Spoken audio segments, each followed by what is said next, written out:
नमस्कार दोस्तों, स्वागत है आपका दिव्य एग्जाम पर। आज हम जियोग्राफी का नेक्स्ट वीडियो में आपके साथ जो है कि रूबरू होंगे, आपके साथ डिस्कस करेंगे। जितने भी मैटर होंगे इसमें इम्पोर्टेंट वो आपको दिए जाएंगे। और भूगोल स्पेशली सीटेट एग्ज़ाम के लिए जो है कि हम एक सीरीज़ चला रहे हैं, जिसकी दूसरी वीडियो ये है। पहली वीडियो आपको ऑलरेडी मिल चुकी है। इस दूसरी वीडियो में दूसरा सेगमेंट बताएंगे हम, यानी दूसरा पार्ट भूगोल का, जियोग्राफी का। और तीसरी वीडियो यानी टोटल 3 वीडियो में पूरा भूगोल या पूरी जियोग्राफी हम समाप्त करेंगे। इतिहास की एक मास्टर वीडियो यानी पापा वीडियो आपको मिल चुकी होगी। इसके बाद बचेगी आपकी जो है कि सिविक्स की, यानी कि राजनीतिक विज्ञान, यानी कि जिसको कहते हैं आप नागरिक जीवन। उस पर हम एक वीडियो बना देंगे, यानी आपका पूरा 60 में 60 क्वेश्चन कंप्लीट हो जाएगा दोस्तों। तो चलो स्टार्ट करते हैं बिना देरी किए। यदि आप हमारे चैनल पर नए हैं तो आपको इसको तुरंत सब्सक्राइब कर लीजिए, और जो लोग हमारे चैनल को फॉलो करते हैं वो ज़्यादा से ज़्यादा शेयर लाइक करना ना भूलें। तो इम्पॉर्टेंट क्वेश्चन हम बताएंगे, वही क्वेश्चन बताएंगे जो एग्ज़ाम में आपके आएगा। तो चलिए, पहला क्वेश्चन ये है कि किसी भी जीवित प्राणी के चारों ओर पाए जाने वाले लोग, स्थान, वस्तु एवं प्रकृति को पर्यावरण कहते हैं। यानी किसी भी जीवित प्राणी के चारों ओर पाए जाने वाली दशाएं, जो सजीव हों या निर्जीव, दोनों को मिला के पर्यावरण कहलाता है। यानी आप कहीं भी खड़े हों, आप मान लो अपने छत पे खड़े हों, अपने घर में खड़े हों, किसी शहर में खड़े हों, किसी खेत में खड़े हों, उसके चारों ओर की जो दशाएं होती है वही पर्यावरण होती है। किसी के चारों ओर दुनिया भर के पेड़ पौधे, नदी नाले, पर्वत पहाड़ मिलता है तो उनका रिच पर्यावरण होता है। किसी जो है बच्चे का या किसी व्यक्ति का पर्यावरण जो शहरी क्षेत्रों में रहता है, उसके चारों तरफ आपको मोटर गाड़ी, घर, लाइट, डीजे साउंड दिखेगा, तो उसका उस तरह से एक पूरा पर्यावरण माना जाता है। तो पर्यावरण का मतलब है किसी स्थान के चारों ओर का वह एरिया जो इससे वो प्रभावित होता हो और जिससे को वह प्रभावित करता हो, दोनों का एक दूसरे से इंटरेक्शन होता है, अंतर क्रिया होती है बच्चों। यह प्राकृतिक एवं मानव निर्मित परिघटना का मिश्रण है। यानी कि पर्यावरण में मानव निर्मित भी घटनाएं होती हैं और प्राकृतिक घटनाएं भी मिली होती हैं। मानव निर्मित का मतलब कि मानव ने प्रकृति के अलावा जितनी चीज़ें बनाई, मानव ने क्या बनाया? घर बनाया, रोड बनाया, सड़क बनाया, कॉलेज बनाया, शहर बसाई, दुनिया भर तकनीकी विकास किया।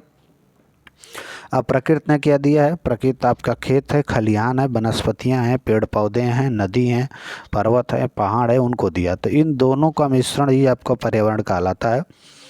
अब आप नेक्स्ट क्वेश्चन पर आ जाइए। दिया है कि पृथ्वी के वायुमंडल का अस्तित्व उसके गुरुत्वाकर्षण बल के कारण है। यानी कि पृथ्वी अपने गुरुत्वाकर्षण बल के कारण अपने वायुमंडल को खींचे हुई है, ठीक है, और वह उसको रोकी हुई है। यानी पृथ्वी में ग्रेविटेशनल फोर्स, जिसके कारण पृथ्वी का पूरा वायुमंडल उसके साथ ही साथ घूमता है, चक्कर लगाता है या स्थिर रहता है। जैसे पृथ्वी के वायुमंडल में माना जाता है कि कुल 4 से 5 परत होती हैं। क्षोभ मंडल होता है, समताप मंडल होता है बच्चों, मध्य मंडल होता है, आयन मंडल यानी थर्मोस्फीयर, और बहिर्मंडल। ये पांचों मंडल पृथ्वी जो यहाँ पे है, इस पांचों मंडल पृथ्वी के ग्रेविटेशनल फोर्स के कारण जो है कि इसके साथ सटा हुआ है, लगा हुआ है या इसके साथ ही रहता है, ठीक है।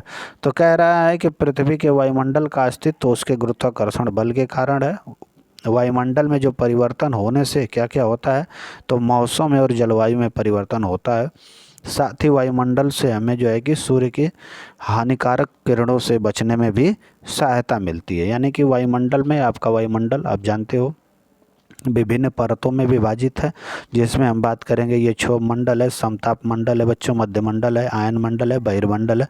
ये 5 मंडल हैं। इसमें जो आपका ये समताप मंडल है, इसमें एक जो है कि ओजोन परत पाई जाती है। यह ओजोन परत यहाँ से सूर्य से, ऊपर से सूर्य से आने वाली जो हानिकारक अल्ट्रा वायलेट किरणें होती हैं, इनको ये रोकता है। एक तरह से ये छननी या कंबल का काम करता है। ये अल्ट्रा वायलेट यानी हानिकारक किरणों को छान देता है। इसके बाद ये किरणें हमारे पृथ्वी पर, यहाँ पे हमारी अर्थ है, इस पे आके गिरती है, जिससे हम बचते हैं। अगर यही हानिकारक किरणें डायरेक्ट जो है कि यहाँ पे अगर आपका ओजोन परत नहीं होती, यानी समताप मंडल में ही ओजोन परत पाई जाती है, ये नहीं होता, तब समझ लो कि सारी हानिकारक किरणें पृथ्वी पर गिरती, जो दुनिया भर की बीमारी, चाहे आप त्वचा रोगों की बात कर लो, चाहे कैंसर से संबंधित बीमारी समझ लो, ये सारी चीज़ें जो है हानिकारक किरणों के कारण ही होती हैं। लेकिन वर्तमान समय में हम जो है कि तकनीकी में अंधाधुंध विकास कर रहे हैं, तो दुनिया भर की सैटेलाइट, रॉकेट और दुनिया भर की चीज़ें जो आसमान में छोड़ रहे हैं, जिससे हमारा जो है कि समताप मंडल का जो ओजोन परत है बच्चों, वो डिस्ट्रॉय हो रही है, टूट रही है, उसमें होल बन रहा है, छेद बन रहा है, जिससे सूर्य की किरणें डायरेक्ट आती हैं तो पृथ्वी पर बहुत सारे नुकसान के लिए जिम्मेदार हो जाती हैं। तो ये बात हो गई आपके। अच्छा, पर्यावरण शब्द की उत्पत्ति फ्रेंच भाषा से हुई है। ये अगर कभी कभी पूछ देता है कि पर्यावरण शब्द की उत्पत्ति किस भाषा से हुई है, तो फ्रेंच भाषा से हुई है। सभी पेड़ पौधे एवं जीव जंतु अपने आसपास के पर्यावरण पर ही आश्रित होते हैं। जीवधारी का आपसी एवं अपने आसपास के पर्यावरण के बीच जो संबंध होता है बच्चों, उसको परितंत्र कहते हैं। यानी आप जिस शहर में रहते हैं, इलाहाबाद रहते हैं, कानपुर, दिल्ली, यानी जिस भी शहर में रहते हैं, चाहे जिस भी गांव में रहते हैं, आपके चारों तरफ का जो पर्यावरण है, आपके साथ जो उसका संबंध है, आपके साथ साथ जो जंतुओं के साथ उसका संबंध है, जो छोटे छोटे माइक्रो ऑर्गेनिज्म यानी सूक्ष्म जीवों के साथ संबंध है, वही उन्हीं संबंधों को हम जो है क्या कहते हैं, परितंत्र कहते हैं। इस तंत्र में भौतिक एवं रासायनिक कारकों के साथ परस्पर क्रिया होती है, जिसमें वह निवास करते हैं।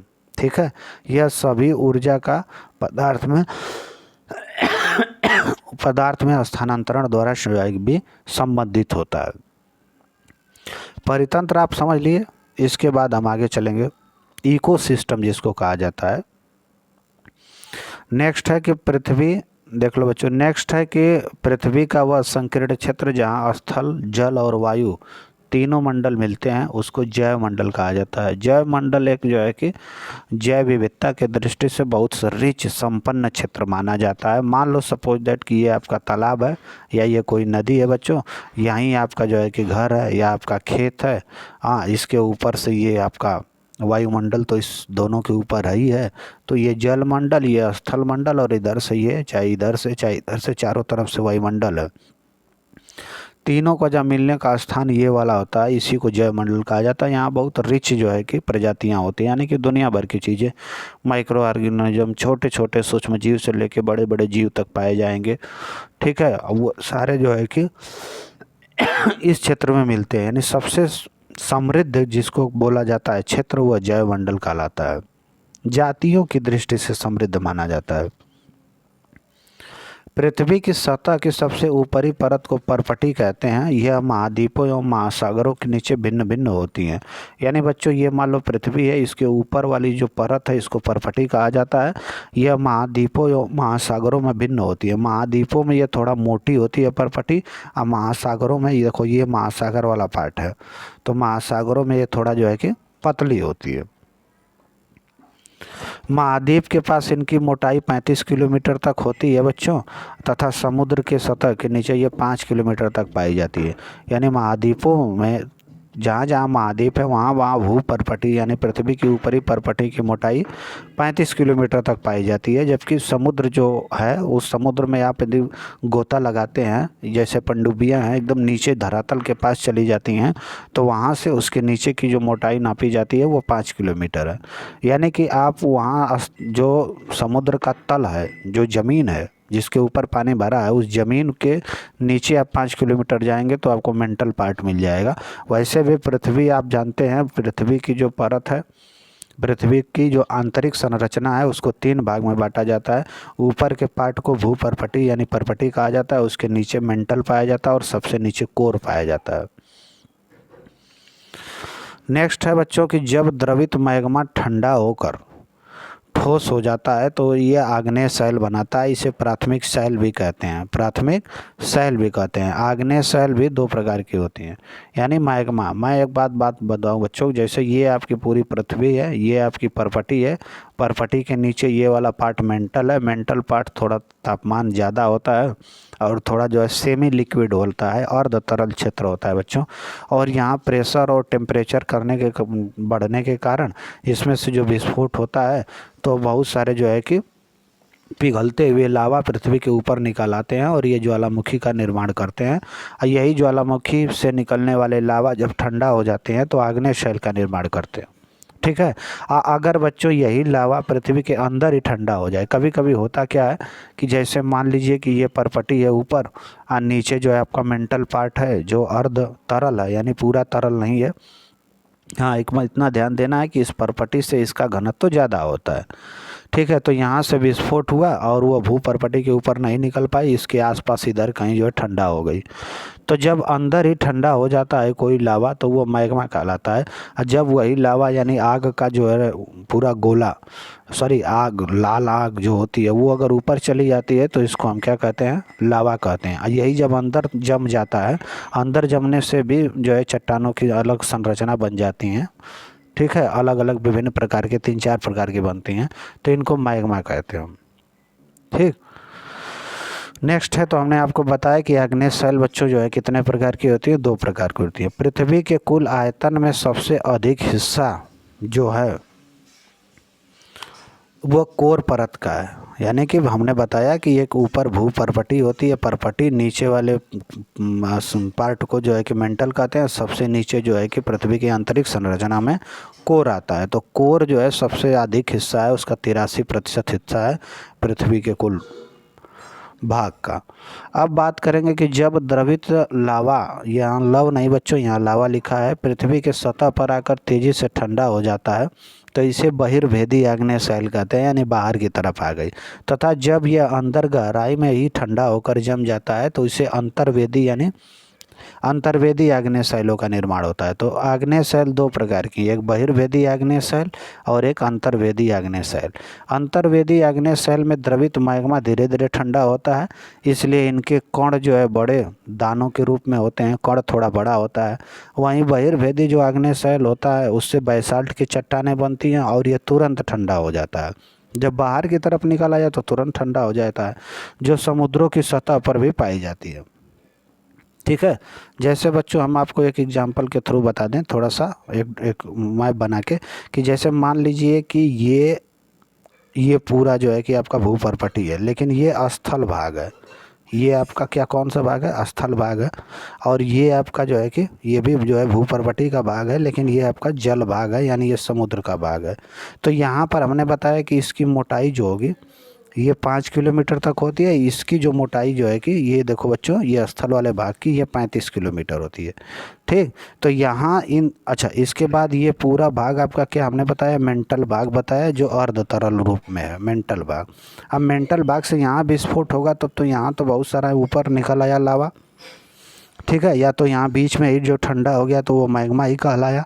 तो बीच में जो है कि ये अंतर्वेदी आग्नेय शैलों का निर्माण हो गया, बाहर लावा निकल आया जिसके कण बहुत महीन होते हैं, तो ये बहिर्वेदी आग्नेय शैल का निर्माण हुआ और इससे एक नई संरचना बन गई और ये बेसाल्ट चट्टानों को जन्म देता है।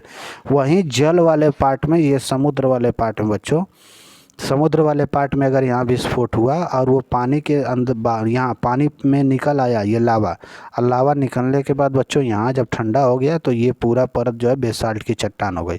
तो ये जो पूरा समुद्र का जो ये तल है जिस पे आप जो है कि किसी पोखरे में आप नहाने जाते हैं तो ज़मीन से आपका पैर टच होता है, यदि समुद्र में आप नहाने जाएंगे तो ज़मीन से जब आपका पैर टच होगा तो ये जो टच वाली चट्टान है ये बेसाल्ट की चट्टानें होती हैं। हालाँकि आप टच करने का समुद्र में प्रयास मत करना कभी भी, क्योंकि समुद्र में नीचे वाले तल को टच करने के लिए समुद्र की औसत गहराई बच्चों 4 से 5 हज़ार मीटर होती है, यानी 4 से 5 किलोमीटर तो होती है। 5 किलोमीटर जाने में आपकी सांसें रुक जाएगी और आप टें भी बोल सकते हो, ठीक है।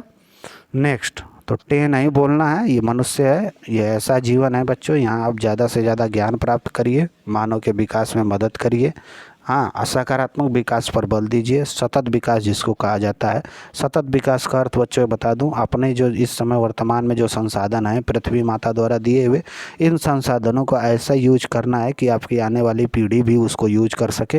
ये नहीं कि अपने ही खा के समाप्त कर देना है, जिसको गांधी जी भी कहते थे कि एक लालची व्यक्ति अगर पैदा हो जाए इस धरती पर तो पूरे पृथ्वी उसको कम पड़ जाएगी, ठीक है। और साथ ही करोड़ों जो है कि अगर ईमानदार व्यक्ति पैदा हो जाएं फिर भी वो पृथ्वी के कम से कम संसाधन को यूज करेंगे।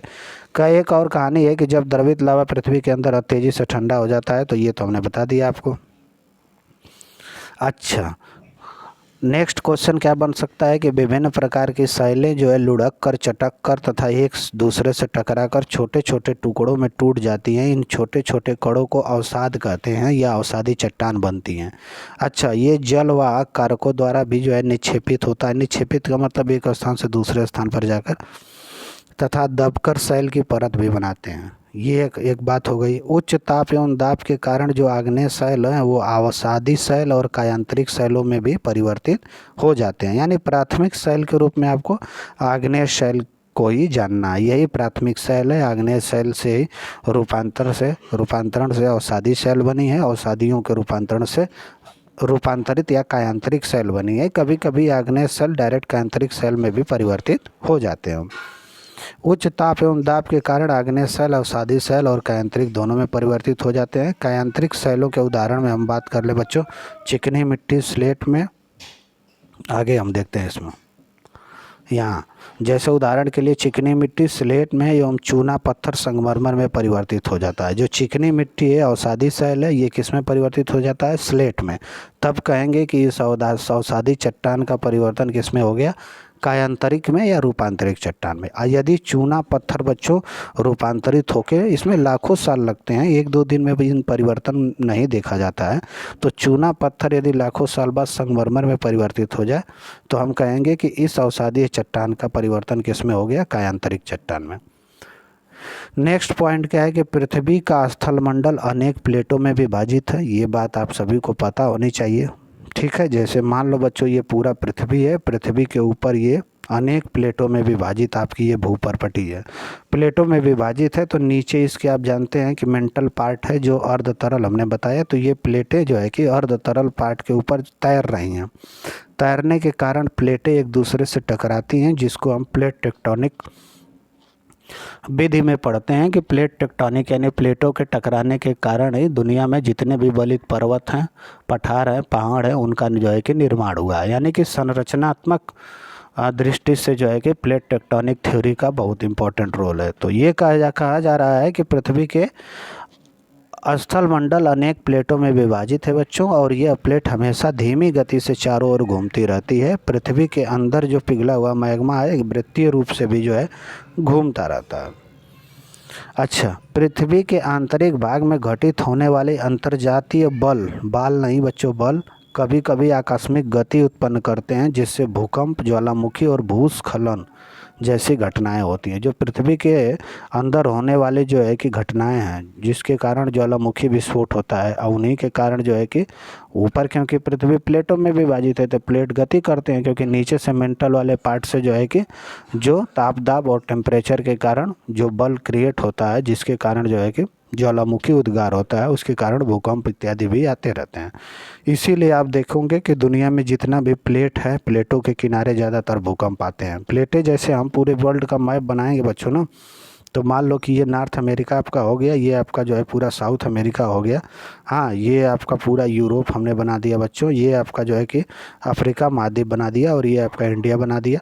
तो यहाँ पे जापान वगैरह वाला पार्ट, यानी कि ये जो पूरा इधर प्रशांत महासागर और यहाँ पे प्रशांत महासागर, अलग प्लेटें हैं, ये अलग प्लेटें हैं। कुछ प्लेटें ऐसे हैं जो समुद्र और स्थल दोनों को मिला के बनती हैं, अलग अलग प्लेटों में विभाजित हैं, ये सब गति करती रहती हैं। तो प्लेटों के किनारे जो है कि भूकंप आते रहते हैं।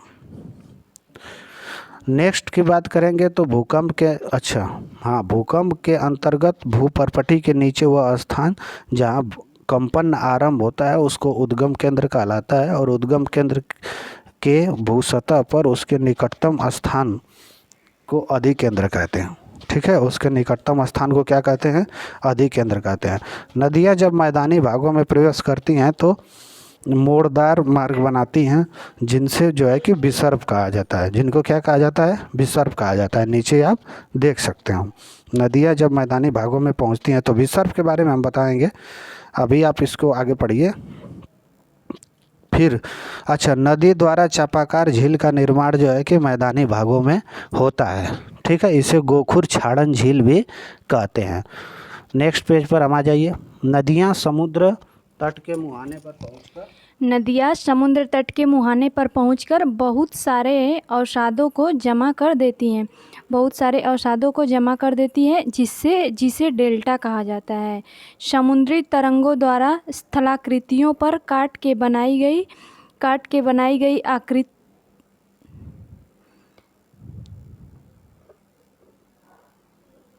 समुद्री तरंगों द्वारा स्थलाकृतियों पर काट के बनाई गई आकृति से समुद्र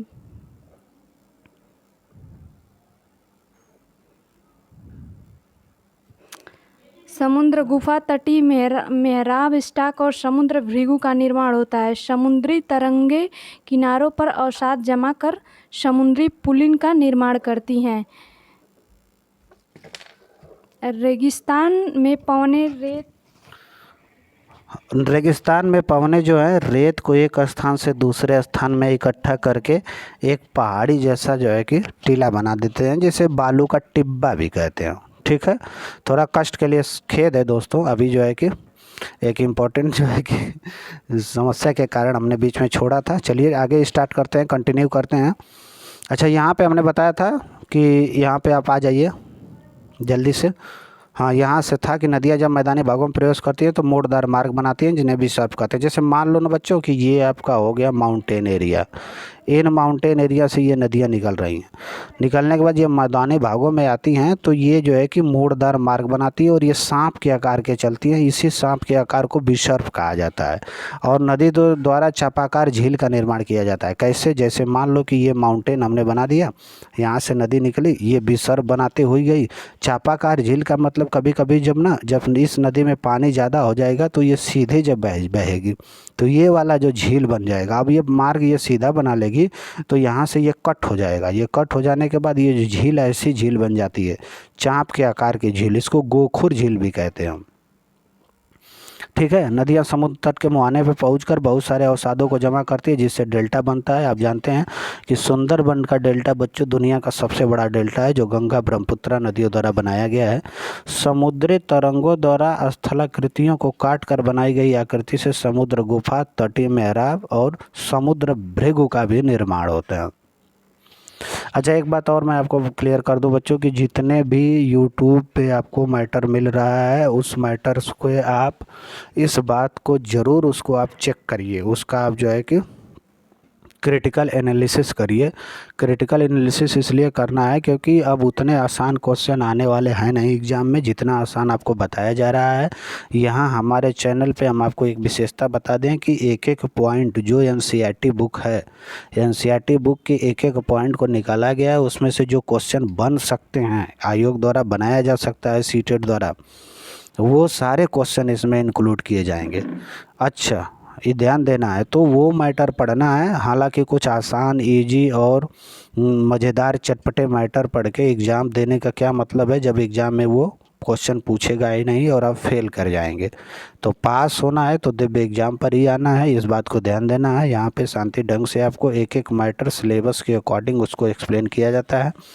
ठीक है, तो आपको एक बार फिर से आप लोगों से ये गुजारिश है कि आप इसको ज़्यादा से ज़्यादा शेयर करिए, सब्सक्राइब करिए, चैनल को बढ़ाइए। आइए स्टार्ट करते हैं। रेगिस्तान में पवने रेत को एक स्थान से दूसरे स्थान में इकट्ठा करके पहाड़ी जैसा बना देती हैं, जिसे बालू टिब्बा कहते हैं। जब बालू कण महीन एवं हल्के होते हैं तो वायु उनको उठाकर अत्यधिक दूर ले जा सकती है और एक विस्तृत क्षेत्र में फैला देती है, जिससे लोयस मैदान तैयार हो जाता है। चाइना में बच्चों ने बहुत सारे लोयस मैदान हैं, बड़े मैदान हैं। उन मैदानों में काफ़ी उपजाऊ भूमि बन चुकी है, इन्हीं के कारण वहाँ पे बहुत अच्छी खेती भी होती है।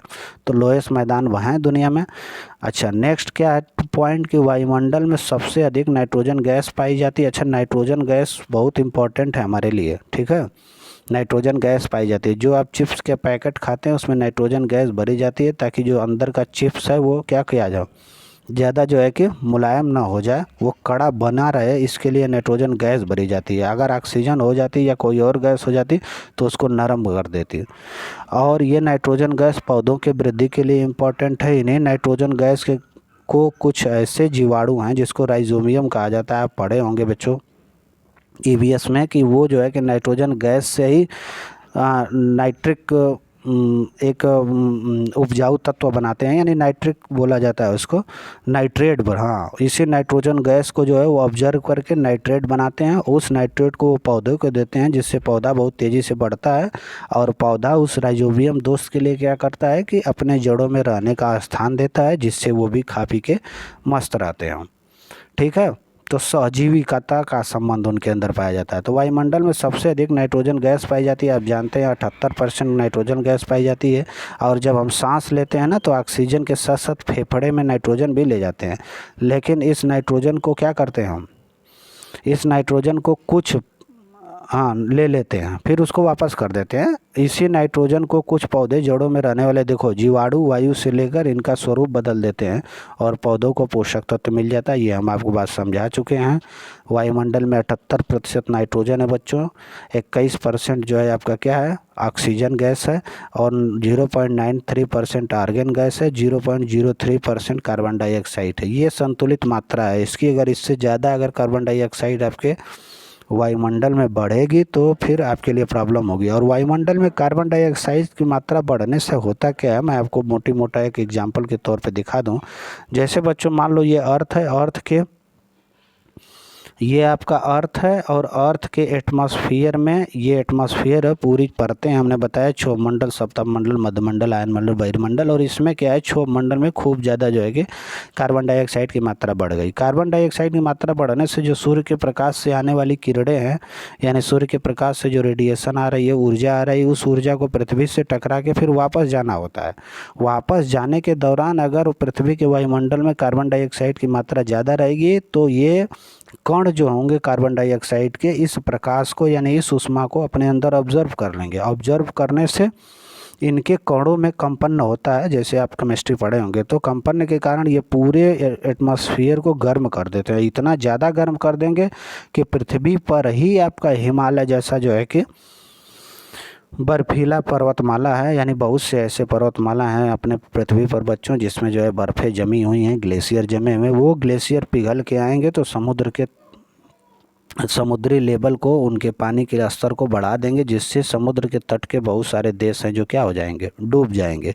तो इसको कहा जाता है कि ग्रीन हाउस इफेक्ट बढ़ेगा, यानी कार्बन डाइऑक्साइड की मात्रा बढ़ी तो क्या बढ़ेगा, ग्रीन हाउस इफेक्ट बढ़ेगा, और एक तरह से ग्लोबल वार्मिंग बढ़ेगी। ग्रीन हाउस इफेक्ट बढ़ने के कारण ही बच्चों ग्लोबल वार्मिंग बढ़ती है। और ग्लोबल वार्मिंग को हिंदी में कहा जाता है कि वैश्विक तापन, यानी कि पृथ्वी के तापमान का बढ़ना। तो ये पूरी कॉन्सेप्ट हमने बताई। आगे चलते हैं। नेक्स्ट पॉइंट क्या दिया था कि वायुमंडल के क्षोभ मंडल में वर्षा, कोहरा, ओला इत्यादि होता है। क्षोभ मंडल सतह से 13 किलोमीटर तक होता है। क्षोभ, थोड़ा सा ये स्पेलिंग मिस्टेक है। क्षोभ मंडल के ऊपर भाग को समताप मंडल कहते हैं। यहाँ मौसमी घटनाएं नहीं होती हैं। समताप मंडल जिसमें ओजोन परत पाई जाती है, हम बता चुके हैं। समताप मंडल में ही प्लेन्स वगैरह चलती रहती हैं, क्योंकि अगर क्षोभ मंडल में आप एरोप्लेन को चलाओगे बच्चों, तो दुनिया भर के बादल, दुनिया भर के मौसमी घटनाएं, धूल, धुआं, कोहरा, ओला इत्यादि होगा, जिससे हमारी प्लेन नहीं चल पाएंगी, टकरा जाएंगी, रूट प्रॉब्लम्स होगा, रडार सही ढंग से एक्टिव नहीं हो पाएंगे, ये सब घटनाएं हो जाएंगी। तो समताप मंडल में भी ओजोन गैस में ही ओजोन परत पाई जाती है। ओजोन गैस की जो परावैंगनिक किरणों से हमें बचाती है, हम पहले आपको बता चुके हैं। धरातल से 50 किलोमीटर तक फैला हुआ है हमारा समताप मंडल। अगर आपसे प्रश्न पूछ दे कि धरातल से कितने किलोमीटर तक समताप मंडल पहुँचा है, तो आप कहेंगे 50 किलोमीटर तक।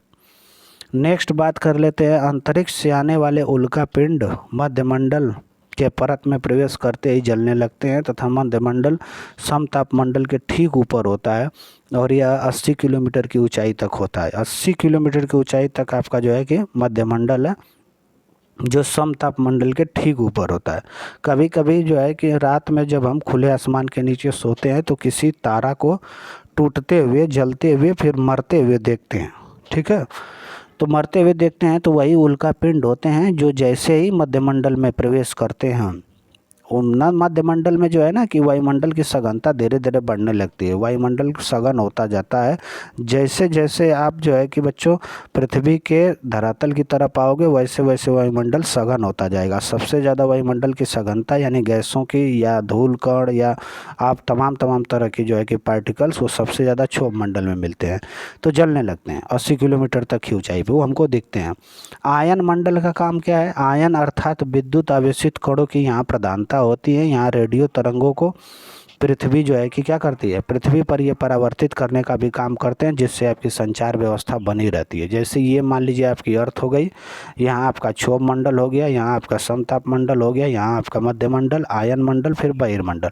तो आयन मंडल एक ऐसा मंडल है जो आयनीकृत करता है, मतलब कुल मिला जुला के पृथ्वी पर वो परावर्तित करता है रेडियो तरंगों को। रेडियो तरंग अगर मान लो कि जो है कि यहीं से परावर्तित होकर पृथ्वी पर आती हैं, जिसके कारण हमारी रेडियो, टीवी, टेलीविज़न इत्यादि क्या होते हैं, चलते रहते हैं। ठीक है। समताप मंडल में पाई जाने वाली ओजोन परत आप जानते हो 15 से 35 किलोमीटर तक फैली है, जबकि ये आपका समताप मंडल मैक्सिमम 50 किलोमीटर तक है, यानी धरातल से आप काउंट करेंगे तो। वायुमंडल की सबसे ऊपरी परत को बहिर्मंडल कहते हैं। यह सबसे पतली परत होती है, इसमें हीलियम और हाइड्रोजन की प्रधानता है। ठीक है।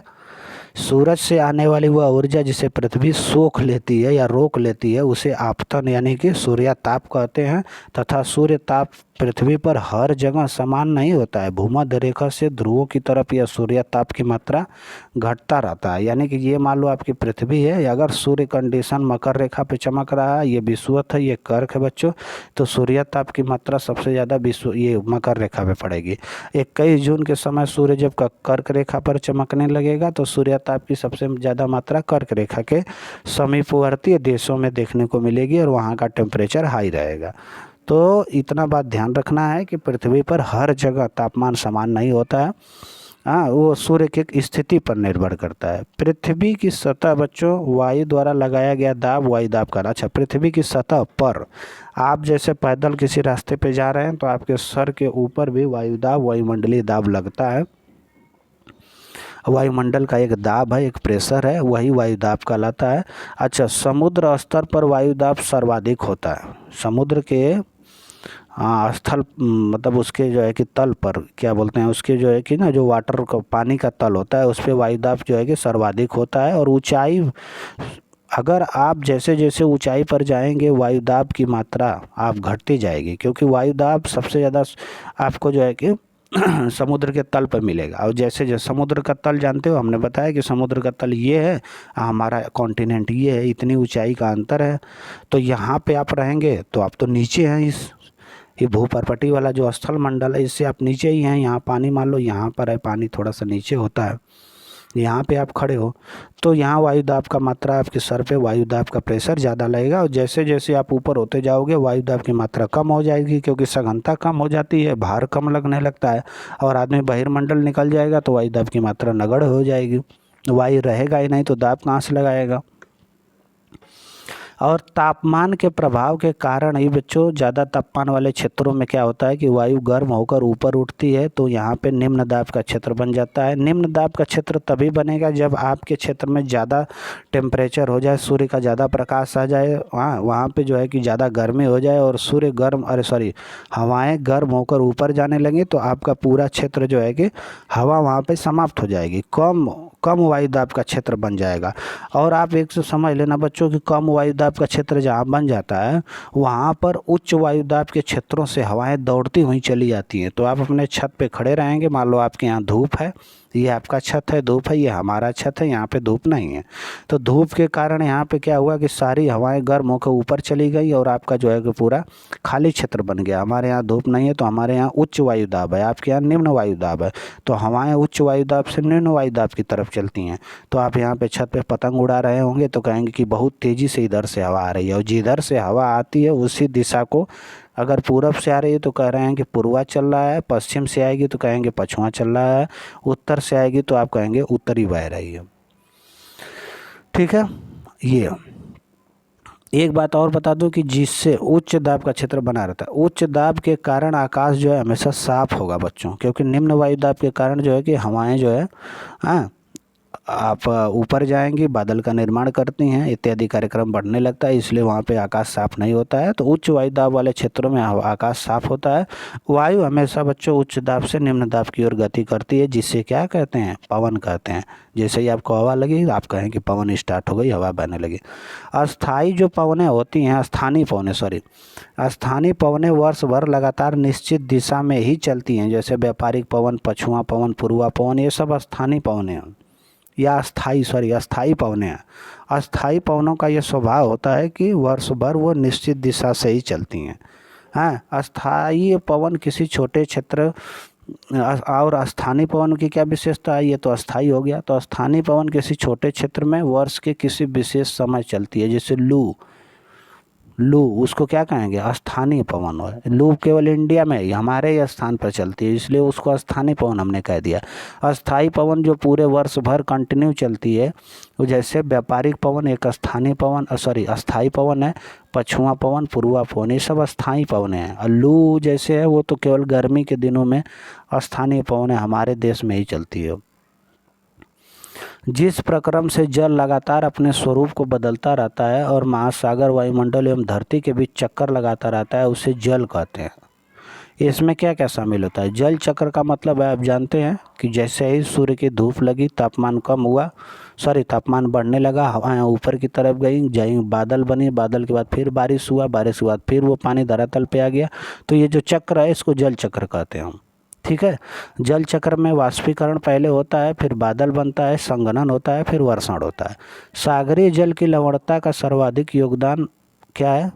Sodium chloride. यानी सागरीय जल जो है लवण होता है, उसमें सबसे ज़्यादा योगदान किसका है? सोडियम क्लोराइड का है, जो 1000 ग्राम में जल में 35 ग्राम प्रति 1000 औसत के रूप में है। ठीक है, 1000 ग्राम जल में 35 ग्राम। सूर्य एवं चंद्रमा के शक्तिशाली गुरुत्वाकर्षण बल के कारण ही पृथ्वी पर ज्वार और भाटा आता है। बच्चों, ज्वार भाटा की उत्पत्ति पृथ्वी के गुरुत्वाकर्षण बल, अपकेंद्रीय बल का भी जो है कि प्रभाव होता है। हाँ, एक दिन में 2 बार ज्वार और भाटा आता है। जब सूर्य, चंद्रमा और पृथ्वी एक सीध में होते हैं बच्चों, तो उस समय वृहद ज्वार आता है।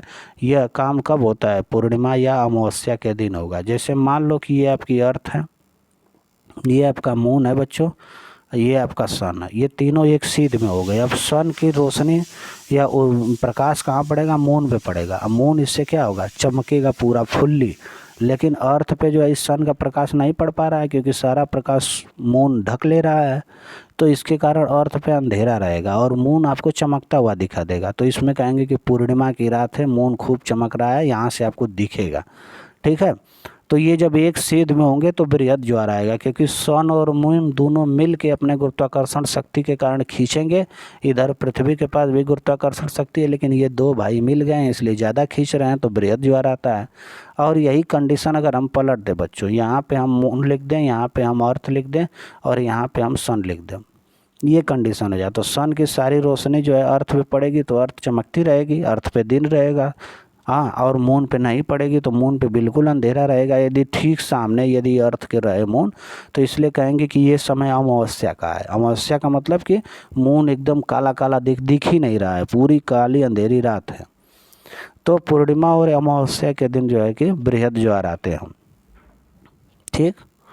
लघु ज्वार। अच्छा, एक चीज़ और है, जब सूर्य, चंद्रमा एवं पृथ्वी एक सीध में न होकर समकोण स्थिति पे हैं तो निम्न ज्वार आता है। जैसे यहाँ पे पृथ्वी है, ठीक है, यहाँ पे आपका चंद्रमा है, मून है सपोज दैट, और यहाँ आपका सन है। देखिए ये एक आपका 90 डिग्री का ये एंगल बन गया, तो ये कंडीशन किसकी हो गई? समकोण की। तो समकोण की स्थिति में निम्न ज्वार आता है। पृथ्वी पर निम्न ज्वार यानी लघु ज्वार की उत्पत्ति कृष्ण पक्ष और शुक्ल पक्ष के सप्तमी अष्टमी को होता है। हाँ, उच्च ज्वार के कारण नाव चलाने वाले लोगों को मज़ा आता है। उच्च ज्वार आता है तो ज्वार के कारण पानी जो है तटों की तरफ भागता है, जिससे मछलियाँ तट के नज़दीक आ जाती हैं, मछली पकड़ने में भी मज़ा आता है। उच्च ज्वार के कारण जल विद्युत उत्पादन में भी आसानी होती है। जल जो है तट के अंदर तक चला आता है। अगर वहाँ पे हम लोग टरबाइन वगैरह लगा दे तो टरबाइन उस जल के धक्का से चलने लगेगी, जिससे टरबाइन के चलने के कारण जो है कि चुंबकीय क्षेत्र विकसित होगा, जो हम इलेक्ट्रिसिटी में कन्वर्ट करके अपने आप को पंखा, एसी, कूलर का मज़ा काटते रहेंगे। गर्म महासागरीय धाराएं भूमध्य रेखा के निकट उत्पन्न होती है। इसको समझने के लिए आप देख सकते हैं कि ये मान लो अर्थ है, ये आपकी भूमध्य रेखा है बच्चों, ठीक है। और यहीं से जो है कि गर्म महासागरीय धाराएं उत्पन्न होती है, क्योंकि सन का कंडीशन क्या है कि 21 मार्च और 23 सितंबर 2 स्थितियों में सन एकदम इक्वेटर पे चमकता है, और मैक्सिमम वो पहुंचता है 21 जून को। ये कर्क रेखा ऊपर वाली है, नीचे वाली आपकी मकर रेखा है, तो ये तो 22 दिसंबर को पहुंचता है। लेकिन सब यानी कि कुल मिला जुला के कर्क और मकर के बीच में सूर्य हमेशा रहता है, और सबसे ज़्यादा समय वो विषुवत पे 2 बार रहता है। इसके कारण जो है कि विषुवतीय क्षेत्रों में गर्म जल धारा का उत्पन्न होता है। धाराएं उत्पन्न होने के कारण क्या है, जैसे हम आपको बता दें बच्चों कि ये आपकी पृथ्वी है, ये विषुवत रेखा है, यहाँ पे सन है, और हाँ ज़्यादा तापमान इनका मिला, तापमान के कारण वाष्पीकरण हुआ, वाष्पीकरण तुरंत बारिश हुई, बादल बना, बारिश हुई। इसीलिए कहा जाता है विषुवत रेखीय क्षेत्रों में दिन रात बारिश होती है 12 महीने। बारिश होने के कारण यहाँ जल का जो है कि अब अगल बगल क्षेत्रों से भी जो वाष्पीकरण कर लेता है और सारा जल इस इक्वेटर में पटक देता है, जिससे पानी ज़्यादा हुआ तो एक धारा की तरफ बहने लगा आगे की तरफ, और उससे वो पूरी पानी को एक तरफ जो है कि खींचने लगा। इसके कारण महासागरीय धाराएं उत्पन्न होने लगी। ठंडी धाराएं बच्चों वो ध्रुव और उच्च अक्षांशों से उष्णकटिबंधीय निम्न अक्षांशों की तरफ जाती हैं। अब एक नया टर्म आपको देखने को मिल गया, उष्णकटिबंध। उष्णकटिबंध के बारे में आपको बता दें बच्चों, ये विषुवत रेखा होती है, ये आपका कर्क रेखा है ऊपर, कर्क रेखा, नीचे आपका मकर रेखा होता है। तो कर्क और मकर के बीच के कटिबंध को उष्णकटिबंध कहा जाता है। इसको तापमान के आधार पर विभाजित किया गया है, यानी सबसे ज़्यादा टेम्परेचर कर्क और मकर के बीच में होता है। इसको तापीय कटिबंध भी कहते हैं, यानी यहाँ का तापमान आपका ये वाला और ये वाला जो तापमान अधिकतम होता है तो उष्ण कटिबंध। और इसके ठीक ऊपर जहाँ थोड़ा तापमान कम मिलेगा, इसको उष्ण के ऊपर होता है तो इसको उपोष्ण कहते हैं, ठीक है। और जो सबसे ऊपर ध्रुवों के पास होता है इसको हम शीत कहते हैं। हाँ, और शीत से जो थोड़ा सा नीचे यहाँ होगा और यहाँ होगा, इसको हम शीतोष्ण कहते हैं। तो ये पूरा कटिबंध है। तापीय आधार पर हमने जो है कि ग्लोब की जो है कि संरचना को बताया कि तापमान के आधार पर ग्लोब पर कौन कौन सी जो है कि ताप कटिबंध किस किस एरिया में पड़ती हैं। अब दुनिया का सर्वोत्तम मत्स्य क्षेत्र पूछा है, वो कहाँ माना जाएगा, तो जहाँ गर्म एवं ठंडी धाराएं मिलेंगी। जैसे हमने कहा ना बच्चों कि ये आपका विषुवत रेखा है जो इक्वेटर मानते हैं, इधर से ठंडी धाराएं चलती हैं, अब विषुवत रेखा से उधर ऊपर की तरफ जो है आपकी गर्म धाराएं चलती हैं। अगर फिर से हम इसको बना लें तो ये आपकी जो है कि गर्म धाराएं यहाँ से इधर चली और ठंडी धाराएं यहाँ से इधर चली, और दोनों जहाँ पे मिलती हैं उस क्षेत्र पे क्या होता है कि गर्म और ठंडी मिलने के कारण एक सम जलवायु क्षेत्र बन जाता है, सम मौसम बन जाता है, जिसके कारण ना उस समुद्र वाले एरिया में खूब सारे छोटे छोटे ग्रीन ग्रास प्लैंकटन वगैरह उग आते हैं। इनको खाने के लिए खूब सारी मछलियाँ आती हैं, और यहाँ पे सबसे ज़्यादा मछलियों का केंद्र बन जाता है। यहाँ पे आप एक बाल्टी डालोगे ना तो आपकी बाल्टी में 25-50 मछली एक साथ आ जाएंगी। इतना जो है कि रिच क्षेत्र होता है मछलियों के लिए। यहाँ पे ऐसा कंडीशन बन जाता है कि गर्म और ठंडी जब दोनों मिलती है ना तो कोहरे टाइप की स्थिति बन जाती है। अटलांटिक महासागर में यह कारनामा ज़्यादा देखने को मिलता है। अटलांटिक महासागर के बारे में हम पढ़ाएंगे बच्चों। दुनिया का दूसरे नंबर का सबसे बड़ा महासागर है। यस आकार की उसकी आकृति है, किन किन महाद्वीपों से टच करता है। अटलांटिक महासागर के बारे में हम एक बात और बताएंगे कि उसकी जो रेखाएं दंतुरित होती हैं, जो प्राकृतिक जो है कि पोताश्रय के लिए जो है कि काम करने वाली होती हैं। अच्छा, आदर्श माहौल। सुनामी एक जापानी शब्द है जिसका अर्थ पोताश्रय यानी तरंगे। सुनामी आने से पोताश्रय नष्ट हो जाते हैं। पोताश्रय का मतलब जहाज़ों के रुकने का स्थान, बंदरगाह। उष्णकटिबंधीय ये क्या था मैटर, अच्छा हाँ, ये इसको देख लो। वनस्पतियों की वृद्धि दर तापमान, नमी, मिट्टी के परत की मोटाई और जलवायु इत्यादि पर निर्भर करती है। किस क्षेत्र की वनस्पतियाँ कैसी होंगी, वहाँ आप 4 चीज़ देख लेना। कहीं की वनस्पतियाँ, कहीं के पेड़ पौधे, फसलें किन चीज़ों पर डिपेंड होगी कि वहाँ का तापमान कैसा। अगर गर्म तापमान है, नमी ज़्यादा होगी, मिट्टी अच्छी होगी, उसकी मोटाई ज़्यादा होगी, तो जलवायु बारिश वाला और अच्छा होगा, जिसके कारण वहाँ पे रिच मिट्टी और रिच जो है कि वनस्पतियाँ मिलेगी, बहुत ज़्यादा विविधता मिलेगी। दुनिया भर के लाखों प्रजातियाँ पेड़ पौधों की वहाँ पाई जाएंगी। जहाँ शुष्क एरिया होगा, वहाँ जैसे डेजर्ट वाला एरिया। उष्णकटिबंधीय सदाबहार वन, सदाबहार वन इन वनों को कहा जाता है जो साल भर हरे भरे होते हैं बच्चों। यहाँ के पेड़ जो है ना अलग अलग समय पर अपनी पत्तियाँ गिराते हैं, सारे पेड़ एक साथ नहीं गिराते हैं, इसलिए पूरा जंगल हरा भरा दिखता है। हमारे यहाँ क्या है, उष्णकटिबंधीय मानसूनी पतझड़ वन मिलता है जो यूपी, बिहार, महाराष्ट्र, अरे मध्य प्रदेश, झारखंड वाले एरिया में। तो यहाँ पे सारे पेड़ पौधे एक ही साथ पत्ती गिरा देते हैं, जैसे उनको जो है कि झारा टाइप निमंत्रण मिला हो पत्तियों गिराने का। तो ये कंडीशन हो जाती है, तो इसलिए जो है कि आपको साफ साफ दिखता है कि सारे पेड़ पौधे पत्ती गिरा दिए हैं। तो अब जो है कि बसंत ऋतु उसके बाद स्टार्ट होती है।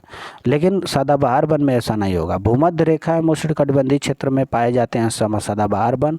यहाँ पूरे वर्ष वर्षा होती है। इन वनों में दिन के समय सूर्य का प्रकाश इतना घना वन होता है उष्णकटिबंधीय सदाबहार को, उनमें जो है कि एक भी सूर्य की रोशनी नीचे ज़मीन पर नहीं जा पाती, इतना रिच होता है। यहाँ पे एनाकोंडा, विश्व का सबसे बड़ा सांप भी पाया जाता है, उष्णकटिबंधीय वर्षा वन में ही पाए जाते हैं।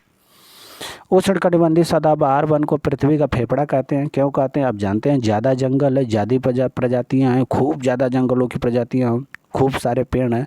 यहाँ रोजवुड, आबनूस, महोगनी जैसे वृक्ष पाए जाते हैं सदाबहार वन में। उष्णकटिबंधीय पर्णपाती वन मानसूनी वन होते हैं। हमने बताया हमारे क्षेत्र वाले एरिया जो यूपी बिहार छत्तीसगढ़, झारखंड, मध्य प्रदेश की हम बात कर रहे हैं, हरियाणा तक मानसूनी वन होते हैं, जो भारत में, उत्तरी ऑस्ट्रेलिया में, मध्य अमेरिका के हिस्से में भी पाए जाते हैं। ये जल संरक्षित करने के लिए शुष्क के मौसम आने से पहले ही अपनी पत्तियां जो है क्या करते हैं, गिरा देते हैं। इसमें साल है, सागवान है, नीम है, शीशम है।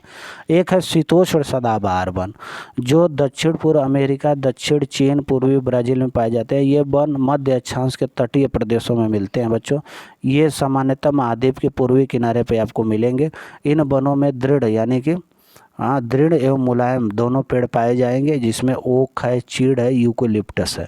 इनको क्या कहा जाता है? ये शीतोष्ण सदाबहार वन, यानी शीत से जो नीचे उष्ण वाला पार्ट है उसको शीतोष्ण कहे, हमने बताया था। ज़्यादातर पर्वतीय क्षेत्रों में मिलने वाले ये वन है। शीतोष्ण पर्णपाती वन है, ये भी उच्च अक्षांशों की ओर बढ़ने पर अधिक मिलते हैं। उच्च अक्षांश का मतलब आप समझ रहे हो ना, ये विषुवत रेखा 0 डिग्री को निम्न अक्षांश कहते हैं। इसके ऊपर आप बढ़ेंगे तो उच्च अक्षांश, ज़्यादा कर्क के ऊपर बढ़ते जाएंगे तो उच्च अक्षांश माना जाता है।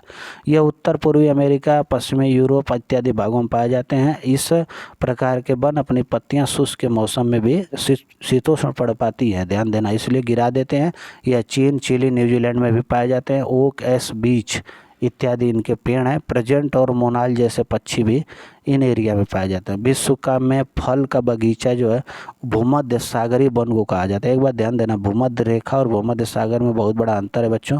भूमध्य रेखा 0 डिग्री है, जहाँ पे तापमान हमेशा ज़्यादा रहता है और यहाँ बारिश ज़्यादा होती है। उष्णकटिबंधीय सदाबहार वन पाए जाते हैं। जबकि ये भूमध्य रेखीय क्षेत्र भूमध्य सागरीय क्षेत्र जो यूरोप के नीचे आपका भूमध्य सागर मिलता है, अफ्रीका के ऊपर, हम इसकी बात कर रहा हूँ। यहाँ पे ऐसा जो है कि मानसून होता है, ऐसा जो है कि जलवायु होती है कि यहाँ पे जो है कि इस वाले एरिया को जो है कि फल का बगीचा कहा जाता है। यहाँ अंजीर, जैतून, अंगूर खुद मिलता है। ये महाद्वीप के पश्चिमी भाग में, दक्षिण पश्चिम भाग में भूमध्य सागरीय वनस्पतियाँ पाई जाती हैं। शंकुधारी वन आप जानते हैं 50 से 70 डिग्री पे मिलेगा। पहाड़ी क्षेत्रों में मिलता है, हिमालय में ये प्रचुर मात्रा में मिलता है। शंकु टाइप का मतलब ये वाला वन बच्चों, ये वाला वन आप देखे हो ना, अरे यार वो बोल देना कि क्रिसमस वाला, ठीक है, हाँ, ये शंकुधारी वन है। इन वनों में लंबे नरम लकड़ी वाले क्षेत्र, ये सदाबहार वृक्ष होते हैं, इसमें पत्तियां गिरती नहीं है, ध्यान देना। इसमें लुगदी बनाने का काम किया जाता है इससे। अच्छा, उष्णकटिबंधीय घास कहाँ मिलेंगी? तो उष्णकटिबंध का नाम आ गया तो भूमध्य रेखा के दोनों तरफ मिलती हैं। रेखा के दोनों तरफ उष्णकटिबंधीय भाग घास मिलती है, काफ़ी ऊंची होती है। घास का मतलब इतनी छोटी छोटी घास नहीं है, इतनी बड़ी घास है कि हाथी इसमें छिप जाए। 3 से 4 मीटर तक होती है। हाथी, जेब्रा, हिरण और ये सारे जानवर इसमें पाए जाते हैं। काफ़ी कंपटीशन रहता है उष्णकटिबंधीय घास मैदान में, क्योंकि जंगली जानवरों में जो मांसाहारी होते हैं वो शाकाहारियों पर अटैक करते हैं, तो घासों में जो है कि छुपा छुपाई का खेल चलता रहता है।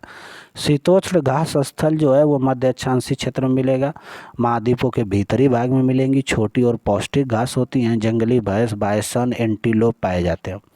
अफ्रीका का सवाना घास जो है वो आपका उष्णकटिबंधीय घास का उदाहरण है। अच्छा, ध्रुवीय क्षेत्रों में बहुत कम प्राकृतिक वनस्पतियां होती हैं, आप जानते हैं। यहाँ केवल लाइकेन, काई, छोटी छोटी झाड़ियाँ छोटी छोटी मिलती हैं। उष्णकटिबंधीय घास के मैदानों में सवाना है, कंपोज है, लानोज है, ये तीन हैं उष्णकटिबंधीय। सवाना है हाँ अफ्रीका में पाया जाता है, कंपोज आपका ब्राज़ील में पाया जाएगा, लानोज आपका वेनेजुएला में पाया जाएगा, लिख लेना। पंपास आपका दक्षिण अमेरिका में, अर्जेंटीना के क्षेत्र में, प्रेयरी आपका उत्तरी अमेरिका में पाया जाता है। ये सब घास के मैदान है बच्चों। और वेल्ड आपका दक्षिण अफ्रीका में, स्टेपी आपका मध्य एशिया में, और डाउन्स आपका ऑस्ट्रेलिया में। ये सब शीतोष्ण घास के मैदान है। पंपास है, चाहे प्रेयरी है, चाहे वेल्ड है, चाहे डाउन्स है, चाहे स्टेपी है, शीतोष्ण है, शीत के नीचे वाले। यहाँ गेहूँ की खूब प्रचुर मात्रा में फसल होती है। वहीं उष्णकटिबंधीय में हमने बताया कंपोज, लानोज और पंपास वगैरह, कंपोज, लानोज और सवाना, तीन उष्णकटिबंधीय हैं। अब बाकी ये पांचों जो है कि शीतोष्णकटिबंधीय है। वह स्थान जहाँ भवन एवं बस्तियाँ विकसित होती हैं उसे बसाव कहते हैं। बस्तियाँ अस्थायी भी होती हैं बच्चों, अस्थायी भी होती हैं। घने जंगल एवं गर्म ठंडे रेगिस्तानों तथा पर्वतों में अस्थायी बस्तियाँ रहेंगे, क्योंकि जो है वहाँ जीवन स्थिर इसलिए नहीं रहता कि वैसी क्लाइमेटिक कंडीशन नहीं पाई जाती है कि हम अस्थायी पक्का मकान बनाएं। या तो अचानक बारिश हो जाएगी, या तो अचानक बाढ़ आ जाएगी। उनका जो है कि तल जो है समतल नहीं होगा, अस्थायी नहीं होगा। हाँ, भोजन इत्यादि की व्यवस्था नहीं उचित रहती है। प्रकीर्ण प्रकार की बस्तियां पहाड़ी क्षेत्रों में, जंगलों में पाई जाती हैं। इन बस्तियों में के घर दूर दूर तक फैले होते हैं, उनको प्रकीर्ण क्षेत्र की बस्तियां। ये सब जो मैं बता रहा हूँ कि प्रकीर्ण क्या है, अस्थायी क्या है, अस्थायी, ये सीधे सीधे आपके प्रश्न में आपके एग्जाम में पूछे जाते हैं। सबवे सड़क का भूमिगत मार्ग निर्माण कहलाता है। विश्व का सबसे लंबा रेल मार्ग बच्चों ट्रांस साइबेरियन रेल मार्ग है, जो सेंट पीटर्सबर्ग से व्लादिवोस्तोक तक जाता है। 12 दिन में यात्रा पूरी होती है, ट्रेन से जाओगे आप तो। ये रसिया के पूर्वी और पश्चिमी भाग को जोड़ने वाली ये रेल मार्ग है। जल मार्ग को बच्चों दो प्रकार माना जाता है, एक अंतर्देशीय जल मार्ग और तथा समुद्री जल मार्ग। अंतर्देशीय का मतलब देश के अंदर, और इंटरनेशनल का मतलब कि इंडिया से सीधे अमेरिका। ठीक है। अमेजन नदी बेसिन भूमध्य रेखा के आसपास ही फैली हुई है, जिसके कारण यहाँ पूरे वर्ष गर्म और नम जलवायु बनी रहती है। आप अमेजन बेसिन के बारे में जानते हैं। अमेजन नदी जिन क्षेत्रों में बहती हैं उनको अमेजन बेसिन का क्षेत्र कहते हैं। अमेजन का मौसम दिन और रात दोनों में ही लगभग बराबर आर्द्र और गर्म बना रहता है। आर्के और ब्रोमाइड जैसी परजीवी मुख्यतः वर्षा वनों में ही पाए जाते हैं। कभी कभी पूछ लेता है छोटे छोटे नामों को, इसलिए हम इसमें ऐड किए हैं। अमेजन नदी द्रोणी में जो वर्षा वन के अंदर मलोका घर बनाए जाते हैं, जिनकी छत तीव्र ढलान वाली होती है, क्योंकि बहुत बारिश होती है, तीव्र ढलान वाली छत होती है। सूसी अथवा आंधी डॉल्फिन नामक मछली गंगा एवं ब्रह्मपुत्र नदियों में पाई जाती है। सूसू की उपस्थिति से जल की शुद्धता का पता चलता है। यानी कि जिन क्षेत्रों में सोइस, हमारे क्षेत्रों में कहा जाता है इनका नाम सोसो या सोइस पाई जाती है, माना जाता है कि यह जल अभी जो है पर्यावरणीय रूप से स्वच्छ है, जिसकी बीओडी अच्छी है, बायोलॉजिकल ऑक्सीजन डिमांड बच्चों की। वह पानी जिसमें जो है कि ऑक्सीजन की मात्रा ज़्यादा पाई जाती है, उस पानी को स्वस्थ पानी कहते हैं, स्वच्छ पानी कहते हैं। और जिन जलों के में बीओडी जो है कि बड़ी बुरी स्थिति होती है, उसमें जो है कि गंदा पानी कहते हैं, वो सही नहीं होता। कोलकाता हुगली नदी पर है, इसको बताने की ज़रूरत नहीं है, आप जानते हैं। उत्तर अमेरिका में शीतोष्ण घास के स्थल को प्रेयरी कहा जाता है। हाँ, ये समतल बंद ढलान और पहाड़ी वाले प्रदेश हैं। पृथ्वी का 1/4 भाग पर घास स्थल ही है। प्रेयरी घास मैदान जो है आप जानते हैं रॉकी, पश्चिम में रॉकी पर्वत एवं पूर्व में ग्रेट लेक्स से घिरा हुआ है। प्रेयरी सामान्यतः वृक्ष विहीन होते हैं, यहाँ पे घास होती है, यहाँ पे खेती होती है प्रेयरी के क्षेत्र में। ठीक है, जहाँ पे जो है कि सरफट, बीलो, आर्डर और पॉपुलर जैसे पेड़ उगते हैं। अमेरिकी बायसन जो है वो प्रेयरी क्षेत्र के प्रमुख कौन से नाम है इसका, बायसन प्रमुख पशु है। प्रेयरी घास का मैदान संयुक्त राज्य अमेरिका, कनाडा तक फैले हैं। यह यहाँ पर मिसिसिपी और उसकी सहायक नदियाँ द्वारा बनाया गया मैदान है, पूरा जो प्रेयरी क्षेत्र है। प्रेयरी को विश्व का धान्यवाद, यानी खूब ज़्यादा धान्य का मतलब है कि धान गेहूँ होता है। यहाँ गेहूँ का सर्वाधिक उत्पादन होता है। मरु उद्यान बच्चों किसको कहा जाता है, रेगिस्तान का वह क्षेत्र जहाँ कुछ मात्रा में जल दिखते हैं उनको मरु उद्यान कहते हैं, जहाँ कुछ मात्रा में छोटी से तालाब दिख जाए कहीं। जब रेगिस्तान में पवन जो है रेत को उड़ा कर ले जाती है, तो वहाँ गड्ढा हो जाता है किसी एरिया में, जिसमें जल भरने के कारण वहाँ मरु उद्यान बनते हैं। ये बहुत उपजाऊ होते हैं यह क्षेत्र। ठीक है। लद्दाख के उत्तर में काराकोरम पर्वत श्रेणी तथा दक्षिण में जास्कर पर्वत है। लद्दाख से होकर कई नदियां बहती हैं बच्चों, जिसमें सिंधु है, श्योक है, ये प्रमुख है। यहाँ गहरी घाटियां एवं महाखड्ड का निर्माण भी होता है। यहाँ अनेक हिमानी हैं, जैसे ग्रेग हिमानी। हिमानियों से ही नदियों को निकलना होता है। भारत के उत्तर में स्थित लद्दाख एक शीत मरुस्थल है। यहाँ हिमालय की वृष्टि छाया क्षेत्र है। यहाँ बारिश नहीं होती है, उस क्षेत्र को वृष्टि क्षेत्र कहते हैं। भारत का पश्चिमी घाट जो है बच्चों, यहाँ पे बहुत जैसे 2 से 2,500 मीटर के पहाड़ हैं और इस क्षेत्र में बारिश होती है, पश्चिम में, पूरब में नहीं होती है। जैसे मतलब कि एक तरह से कह लो कि अगर ये कर्नाटका वाला एरिया है, इसके पश्चिम वाले भाग में बारिश होगी और पूरब में नहीं होगी। ठीक है, ऐसा एरिया बनता है। तो इस जिस एरिया में बारिश नहीं होती है, कोई ये पहाड़ है, इसके सामने यहाँ बारिश हो रही है, पीछे नहीं हो रही, तो पीछे को वृष्टि छाया क्षेत्र कहते हैं। लद्दाख के लोग जो है कि बौद्ध मठ में पूजा करते हैं। लद्दाख में घाटे एवं सर्प और घाटी में, लद्दाख की घाटी में ध्यान देना, सरपट और बीले एवं पॉपुलर के वन दिखते हैं। वन नहीं, ये वन दिखते हैं। पेटेंट का क्या अर्थ है? पेटेंट से तात्पर्य है किसी विचार या आविष्कार पर एकमात्र अधिकार से संबंधित। पेटेंट का संकेत आर होता है। कलात्मक पूंजी हो गई, किताब हो गया। हाँ, अगर कोई व्यक्ति इंडिपेंडेंटली किताब लिख रहा है या कलात्मक कोई चित्र बना रहा है, इस पर जब एक आदमी का अधिकार है तो उसको कॉपीराइट कहा जाता है। व्यावसायिक बौद्धिक पूंजी के स्वामित्व, अगर आप व्यापार कर रहे हैं, आपकी बुद्धि से आपने कोई पूंजी तैयार की, कोई मशीन तैयार की, कोई टेक्नोलॉजी तैयार कर ली, तो उसको ट्रेडमार्क कहा जाता है। इसका संकेत टीएम होता है। सतत पोषणी विकास का अर्थ होता है बच्चों संसाधनों का उपयोग करने की आवश्यकता। हमने बताया भविष्य के लिए उनके संरक्षण और संतुलन बनाए रखना होता है, ताकि भविष्य की पीढ़ी भी इसका इस्तेमाल कर सके। जैसे आपके गांव में तालाब है तो उसको आप इतने दिन तक सुरक्षित रखिए ताकि आप आपकी आने वाली पीढ़ी भी जो है उसको यूज कर सके।